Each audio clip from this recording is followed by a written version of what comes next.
My name is Mira Osei Lindquist. I am the only human on Deck 7 of the Cartesian Concorde.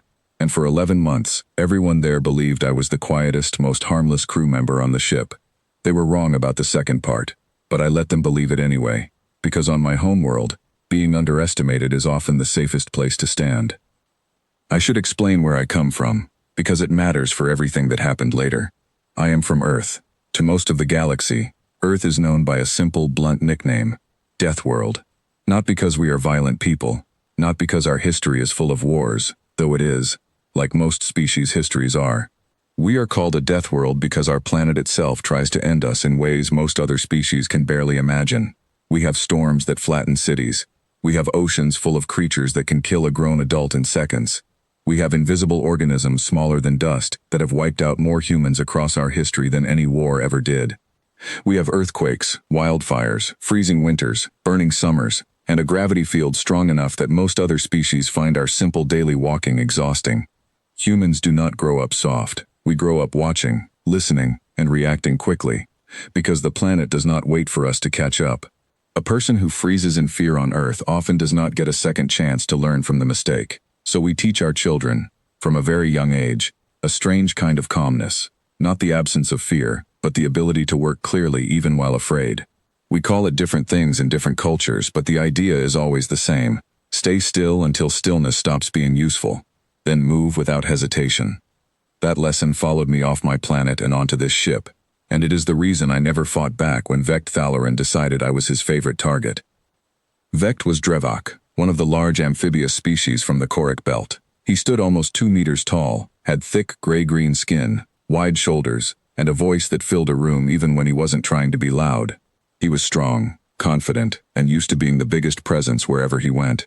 When I joined the crew, he took one look at me, small and quiet next to him, and decided he already understood exactly what kind of person I was. He was wrong, but I did not correct him, not at first. The first few weeks were small things. He would call me the fragile one in front of others, laughing as if it were an obvious joke everyone should agree with. He would walk quickly through doorways just as I was about to pass through, forcing me to step back or get bumped. In the mess hall, he once accidentally swept his arm out as I walked by with a tray, sending my food to the floor, then apologized in a tone that made it clear he wasn't sorry at all. The other crew members sometimes laughed along with him, not out of cruelty, but because they didn't know any better. Most of them had never met a human before. All they had were rumors, stories about a species that supposedly survived by luck rather than skill. I did not explain myself to them. I did not raise my voice. I picked my tray up off the floor, cleaned the mess, and sat down to eat what was left. I logged the incident in my personal record, the way I had been taught to do with anything that could matter later, and I moved on with my day. People sometimes ask why I didn't report him earlier, or why I didn't simply avoid him. The truth is more complicated than that. On the Concorde, showing weakness in front of the wrong people could shape how you were treated for the rest of your service. If I had complained about every joke, every shove, every unkind comment, I would have been seen as someone who could not handle basic social friction, and that reputation would have followed me far longer than any bruise ever could. So instead, I studied him. I watched how he moved, how he spoke, what made him laugh, what made him uncomfortable. I learned patterns instead of reacting to moments. This too is something my homeworld teaches without ever saying it directly. Understand the threat before you decide how to respond to it. Over time, the small jokes grew into something heavier. Vect began telling stories in the break room about how humans had only been allowed into interstellar society because other species felt sorry for us. He said our technology was borrowed, our courage was invented after the fact by our own historians, and that if left alone on our planet without outside help, we would have destroyed ourselves long before we ever built a single starship. Some of what he said was almost true in strange, twisted ways. Yes, we developed slower in some areas of technology. Yes, our early history included plenty of conflict, but none of that changed who we were now, and none of it gave him the right to describe us as lesser. Still, I said nothing. I remember one specific afternoon, about 7 months into my service, when Vec decided to test how far he could go. We were doing maintenance rotations near the same cargo bay, and he leaned against the wall beside me while I worked, arms crossed, watching me tighten a set of loose panel bolts. "You know," he said, in that easy, mocking tone he always used, "I still don't understand why they sent someone like you out here. You jump at every alarm. You barely speak unless someone speaks first. Are all humans like this, or did they specifically choose the nervous one?" I kept working, focused on the bolt in front of me. I am not nervous, I said quietly. I am paying attention. He laughed, a short, dismissive sound. Paying attention to what? There is nothing dangerous here. This is a controlled ship, built by people who actually understand engineering, not like your planet, where I hear you cannot even walk outside without something trying to eat you. I paused for just a moment, my hand still on the bolt, and looked up at him. You are right, I said. Where I come from, almost everything outside your door can hurt you if you are careless. That is exactly why I pay attention. It has kept me alive far longer than luck ever could. He smirked, clearly unconvinced, and walked away without another word. I finished the panel, logged the interaction, and went back to my quarters that night feeling something I had not expected. Not anger, but a strange, steady patience. The kind you feel when you know a storm is building somewhere far away, and you are simply waiting to see which direction it turns. Life on the Concorde continued in that pattern for weeks. Small comments here, an unkind laugh there. Doorways blocked just a little too long. Trays knocked just a little too often to be truly accidental. I never gave him the reaction he seemed to want. I began to notice that this frustrated him more than shouting ever would have. He wanted a spark, a moment of fear or anger he could point to and say, "See, I told you humans were fragile." I refused to give it to him. Then came the day everything changed. 3 weeks out from the Ashland relay station, during a routine external repair mission. The Concorde had taken minor damage from a micrometeorite field 2 days earlier, small scars along the outer hull that needed patching before we reached the relay. Nothing unusual, nothing dangerous under normal circumstances. Repair teams were assigned in pairs, tethered to the ship, radio checked every 10 minutes. Standard procedure followed 1,000 times before without incident. When the assignment list was posted, I saw my name paired with Vect's, and I heard him groan loudly enough for half the corridor to hear. "Of course," he muttered, loud enough to be sure I caught it. "The one shift I actually need someone reliable, and I get the nervous one." I said nothing.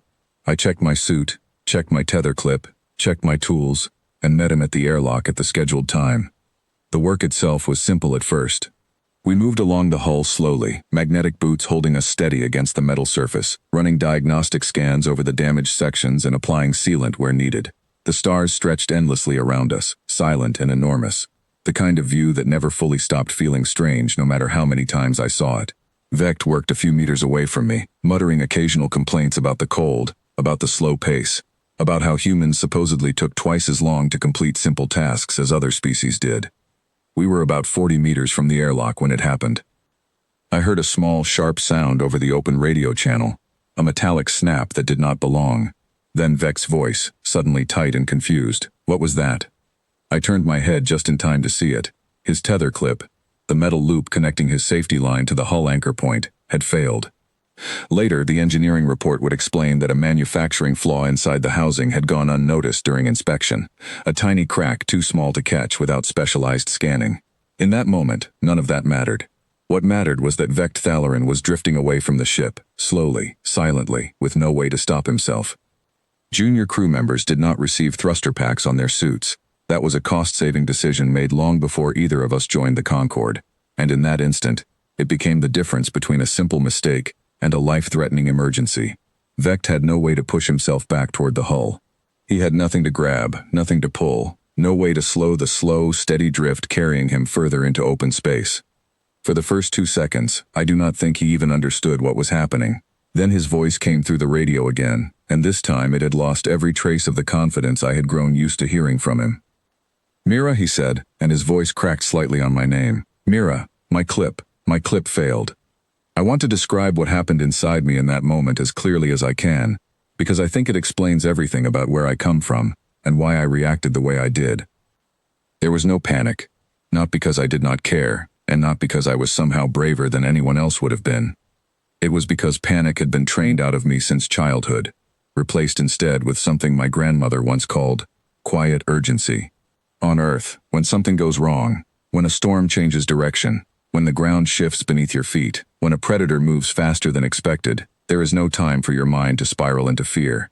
Fear is allowed to exist, but it is not allowed to control your hands. Your hands need to move. I made a decision in less than 2 seconds, one that broke almost every safety protocol I had ever been trained on. I unclipped my own tether from the hull. Every manual, every instructor, every safety briefing I had ever attended told me never to do this. A fixed anchor point is supposed to be the only thing keeping a person safe during an EVA, but my mind was already running the numbers, the same way it had been trained to since I was young. A fixed line 40 meters from a moving target was useless. It could not reach him in time. What could reach him was a controlled, moving body, aimed correctly, with enough thrust to intercept his path before the gap became too wide to close. I used my suit's maneuvering jets. Small emergency thrusters meant only for tiny corrections, never for anything like this. I fired them in 3 short, precise bursts, calculating the angle as quickly as my mind could manage, adjusting my trajectory to intercept his slow drift. The distance between us closed slowly, agonizingly slowly, every second feeling far longer than it should have. I could hear his breathing over the radio, quick and shallow, and I forced my own voice to stay calm. "Vect," I said, "stay still. Do not try to move. I am coming to you." "You unclipped," he said, disbelief and fear mixing together in his voice. "You cannot do that. You could drift too." "I know the math," I said, though in truth, the math was not perfect. My aim was close, but not exact. I misjudged the final approach by less than a meter, a distance that would have meant nothing back on Earth, and meant almost everything out here, floating in the emptiness between the stars. I reached out at the last possible moment, my gloved fingers catching the very edge of his forearm. My fingers barely closed around him before our combined momentum began carrying us both further away from the ship, now moving together instead of separately, which was both better and worse than before. Better because I was no longer alone in the drift, worse because now I had to correct not just my own trajectory but both of ours combined. I used the last of my jet fuel in one final burst, angled carefully to slow our combined momentum relative to the hull. It was not a smooth stop. It was rough, jarring, the kind of motion that would leave bruises later, but it worked. We stopped drifting further away. The recovery line, fired moments earlier by the emergency response system inside the ship, caught both of us and began pulling us back toward the airlock. Those final moments felt impossibly long. I do not know exactly how much time passed between the clip failing and the recovery line catching us, but it felt like far more than the 60 or 70 seconds it likely actually was. When we were finally pulled inside the airlock and the outer doors sealed behind us, my hands would not stop shaking, not from fear, not anymore. It was simply the adrenaline finally being allowed to leave my body now that the danger had passed. Vect said nothing the entire time the airlock cycled. Neither did I. We simply stood there, breathing hard inside our suits, waiting for the pressure to equalize so the inner doors could open. Once inside, suits removed, air smelling normal and familiar again, the medical team rushed in to check us both. Vec's vitals were elevated but stable. Mine were the same. Physically, we were both fine. Emotionally, something had shifted that neither of us fully understood yet. It was Vect who finally broke the silence, his voice quieter than I had ever heard it before. "Why?" he said slowly. "Would you do that? You could have died. You unclipped your own line for me." I looked at him for a long moment before answering. I thought about the 11 months of small comments, the trays knocked from my hands, the doorways blocked just a little too long, the jokes about fragile, nervous humans who supposedly only survived by luck. None of that mattered in that moment, not really, but it did explain why my next words came out the way they did. "Because where I come from," I said, my voice steady now, "when something starts falling, you do not stand still and hope the situation fixes itself. You move.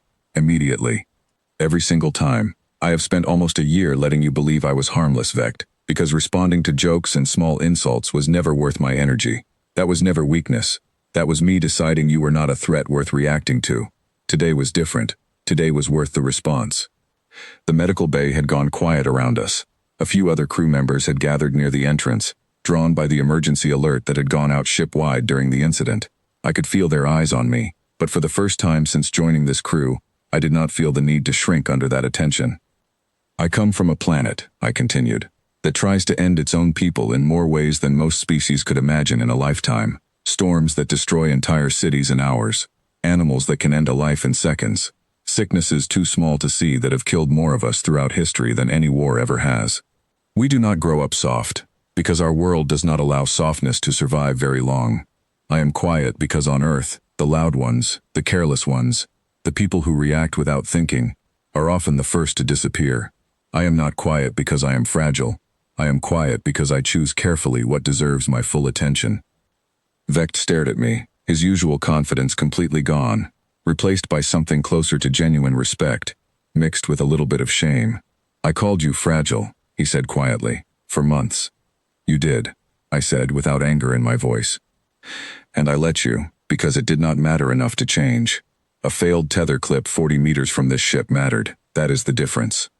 He was silent for a long moment, looking down at his hands, still slightly trembling from the adrenaline.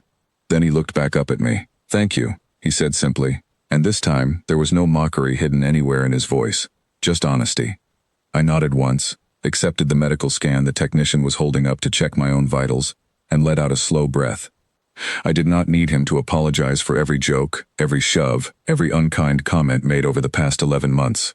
That was not why I had reacted the way I did during the emergency, and it was not something I needed from him now. I had simply done what needed to be done, the way I had been raised to do since I was a child.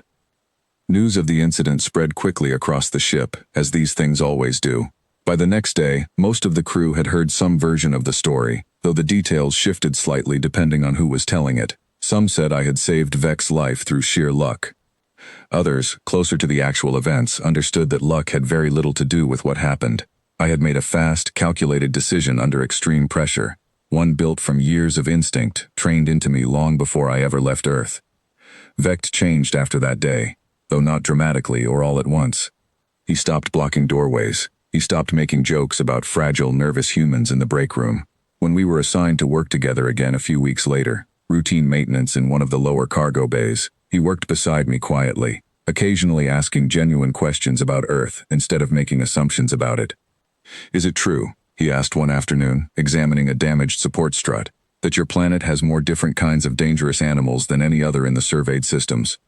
It is likely true, I said, tightening a bolt beside him, though I have not personally counted them all. He almost smiled at that, a small, genuine expression I had never seen from him before. I think I understand now, he said slowly, why you never reacted to anything I said before. It was never that you could not handle it. You simply decided it was not worth handling. That is correct, I said. He nodded, seeming to think about that for a while before speaking again.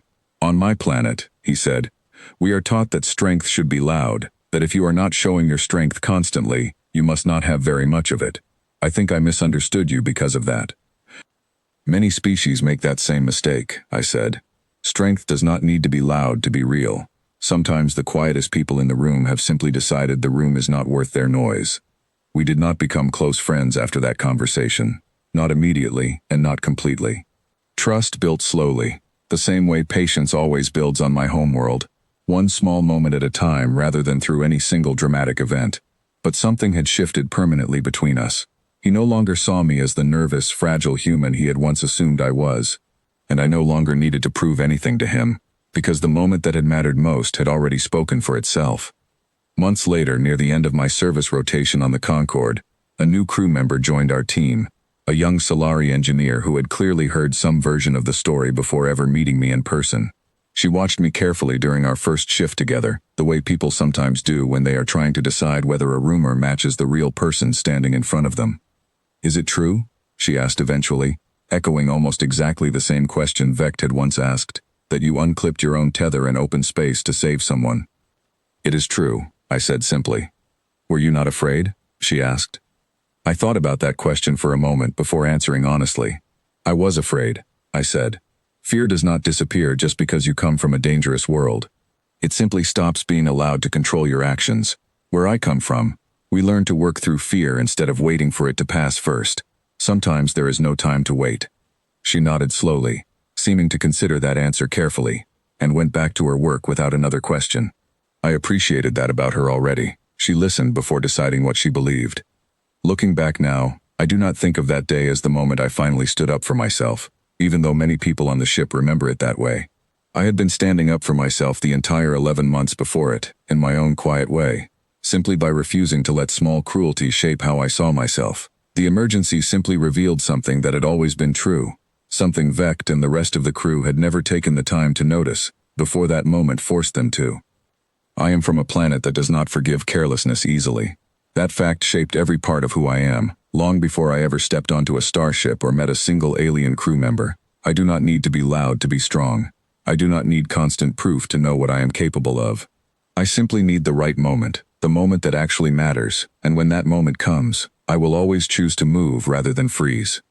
That is what being from a death world truly means. Not endless danger for its own sake, and not constant fear. It means learning, from the earliest possible age, exactly when stillness serves you, and exactly when it stops. Vect learned that lesson from me in the space of about 70 seconds, floating between the stars with nothing but a failing tether and a quiet human who finally decided he was worth the response. He never blocked another doorway after that day, but more importantly, he never underestimated a quiet person again, human or otherwise, and neither did anyone else on that ship who heard the story afterward.